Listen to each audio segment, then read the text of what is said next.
दोस्तों नमस्कार, मैं संजीव भार्गव आप सभी का ITI स्किल इंडिया के यूट्यूब चैनल पे स्वागत करता हूं। तो आज का जो हमारा वीडियो है वो इलेक्ट्रिसिटी से रिलेटेड, जो मैं 2 वीडियो ऑलरेडी डाल चुका हूं, उससे आगे हम इस वीडियो में पढ़ेंगे, जिसके अंदर आज हम पढ़ेंगे ताप गुणांक, उसके बाद परिपथ, उसके बाद पढ़ेंगे हम स्विच और उसके बाद पढ़ेंगे आज ओम का नियम। तो स्टार्ट करते हैं।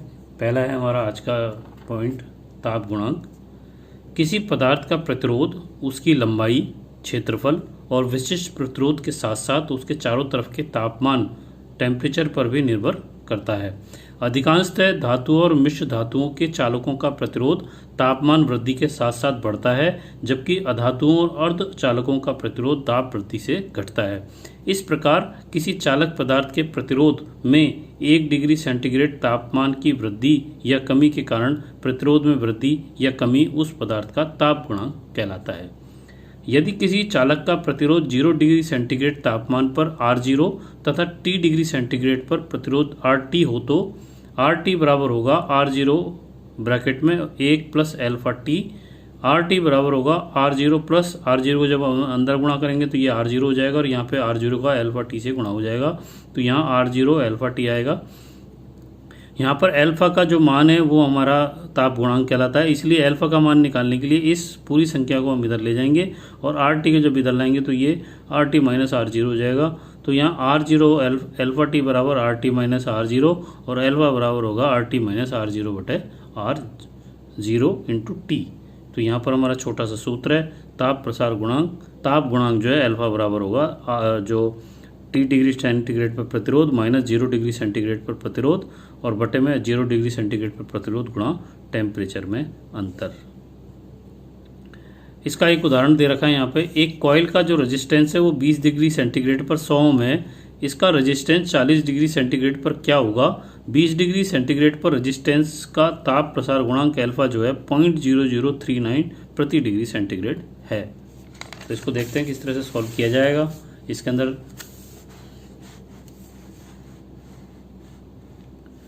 तो यहाँ प्रश्न को हल करने के लिए प्रश्न में जो दिया गया है टी हमारा जो है 20 डिग्री सेंटीग्रेड है, R0 हमारा जो है 100 ओम है, इसके बाद T1 हमारा जो है वो 40 डिग्री सेंटीग्रेड हो जाता है। अल्फा का मान हमारा 0.0039 प्रति डिग्री सेंटीग्रेड है और हमारा जो सूत्र होता है वो होता है RT बराबर R0 1 plus alpha T1 minus T, जो कि हमारा ताप का अंतर है।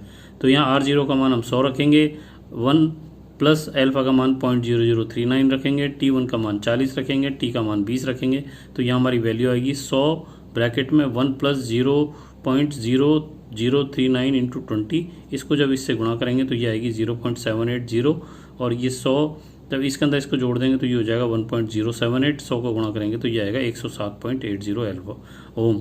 अतः 40 डिग्री सेंटीग्रेड पर कॉइल का जो प्रतिरोध है वो 107.80 ओम हो जाएगा, जो कि पहले हमारा जो ओम था वो 100 के बराबर था। इसके बाद दूसरा उदाहरण इसमें दे रखा है। एक 40 SWG तार के बने कॉइल का रेजिस्टेंस 18 डिग्री सेंटीग्रेड पर 420 ओम है। इस कॉइल का जो रेजिस्टेंस है वो 72 डिग्री सेंटीग्रेड पर ज्ञात करो यदि कॉइल के चालक का ताप प्रसार गुणांक 0 डिग्री सेंटीग्रेड पर 0.0043 प्रति डिग्री सेंटीग्रेड है। ये हमारा सवाल अप्रेंटिसशिप के एग्जाम में आ चुका है। तो यहाँ पर हमको प्रश्न में दिया गया है T1 बराबर 18 डिग्री सेंटीग्रेड, RT1 बराबर 420 ओम, T2 है हमारा 72 डिग्री सेंटीग्रेड। हमारे को RT2 निकालना है, अल्फा का मान हमारा 0.0043 प्रति डिग्री सेंटीग्रेड। हम यहाँ पर सूत्र रखेंगे RT1 बराबर R0 1 प्लस अल्फा टी, यहाँ पर अल्फा का मान 0.0043 इंटू टी का मान 18 रखेंगे। इसके बाद हम R2 का मान निकालेंगे जो 72 डिग्री पे जो हमने पहले निकाला था वो RT 18 डिग्री सेंटीग्रेड पर था। RT 72 के ऊपर हमारा होगा R0 1 प्लस अल्फा T2। तो यहाँ पर R0 1 प्लस अल्फा का मान वही रहेगा और T2 हमारा 72 होगा। उस कंडीशन में हमारा दोनों मानों का जो अनुपात है वो RT2 बटे RT1 बराबर R0 1 plus alpha T2 upon R0 1 plus alpha 1 हो जाएगा। इसके अंदर जब हम आगे जाकर के मान यहाँ पे RT2 का मान निकाल लेंगे तो RT1 हमारे यहाँ पे गुणा हो जाएगा, तो ये आ जाएगा 1 plus alpha T2 upon 1 plus alpha T1 गुणा RT1।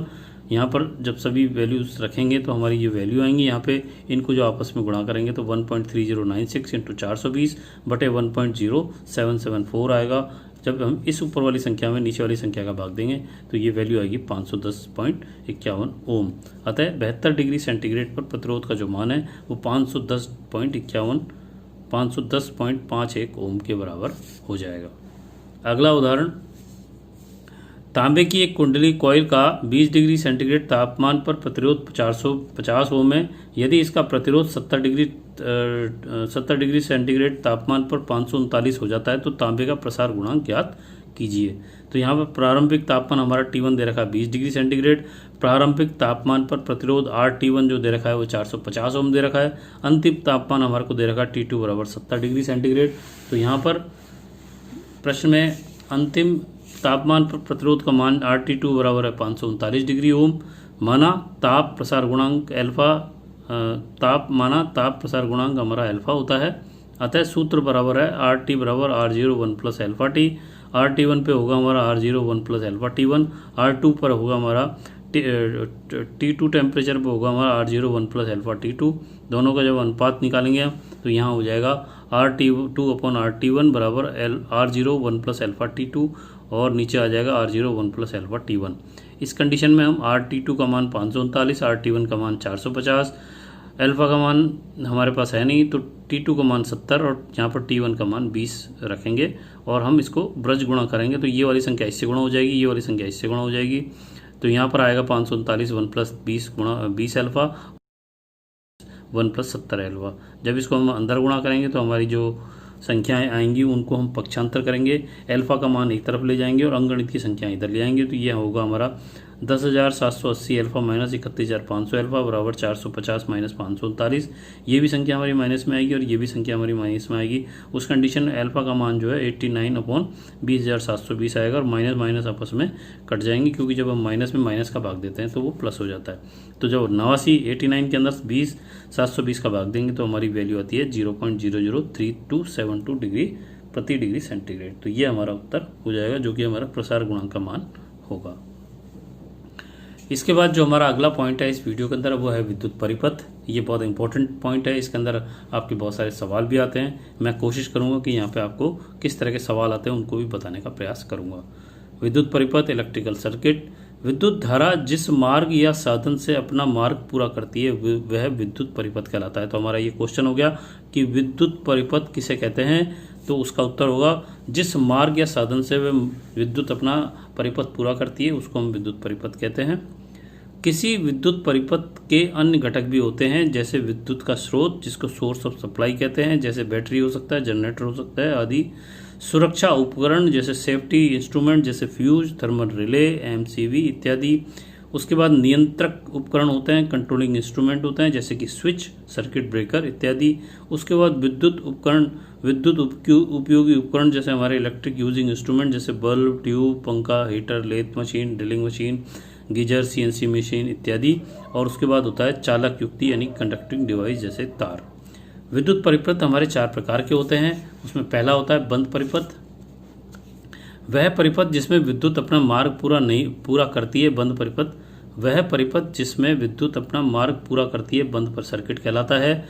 दूसरा होता है खुला सर्किट जिसको कि ओपन सर्किट कहते हैं। वह परिपथ जिसमें विद्युत के रहने पर भी वह अपना मार्ग पूरा नहीं करती है खुला सर्किट कहलाता है।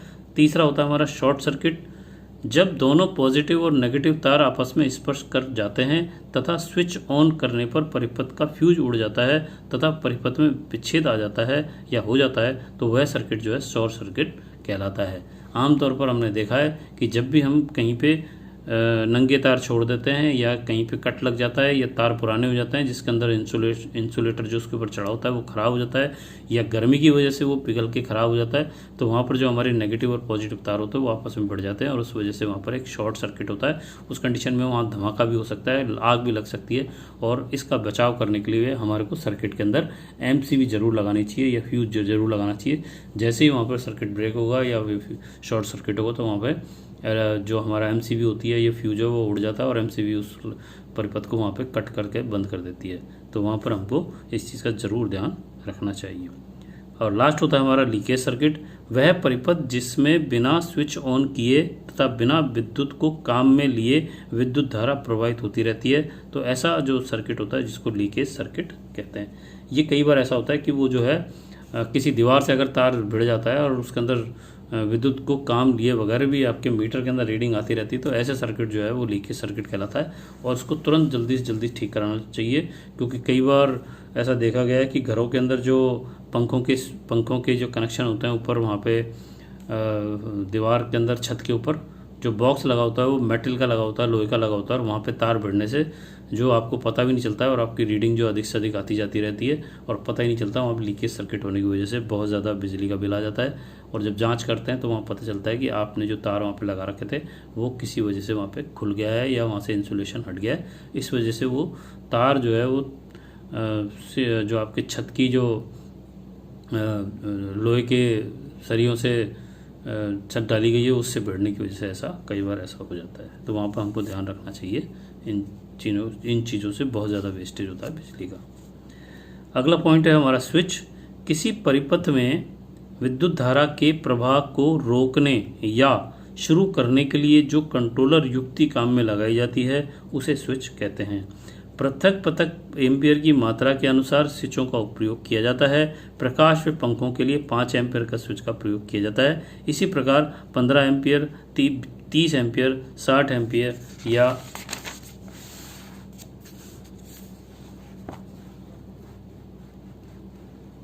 या अधिक के स्विच प्रयोग किए जाते हैं। स्विच कई प्रकार के होते हैं जिनमें tumbler switch, knife switch, iron clad main switch, iron circuit breaker मुख्य रूप से काम में लाए जाते हैं।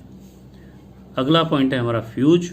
विद्युत परिपथ में काम आने वाली ऐसी युक्ति जो सर्किट में बहने वाली धारा को उस समय बहने से रोक देती है जब वह निश्चित सीमा से अधिक सीमा पर सर्किट में बहने लगती है, जो फ्यूज हम कहते हैं।